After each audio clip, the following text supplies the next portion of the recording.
रामकृष्ण हरी विठ्ठल केशवा. कोणत्या महिन्यामध्ये पती पत्नीने एकत्रित आल्यानंतर मुलं किंवा मुली जन्माला येण्याचं प्रमाण जास्तीत जास्त असतं?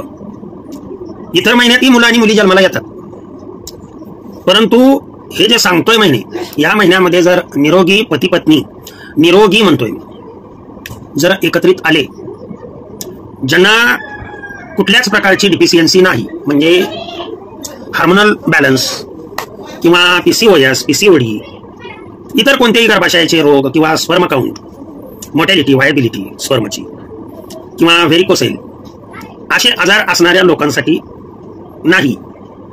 अशा लोकांनी अगोदर हे महिने जे सांगतोय त्या महिन्याच्या अगोदर आपल्या बॉडीमध्ये आयुर्वेदिक औषधं व्यवस्थितरित्या घेऊन, आयुर्वेदिक औषधं सांगतोय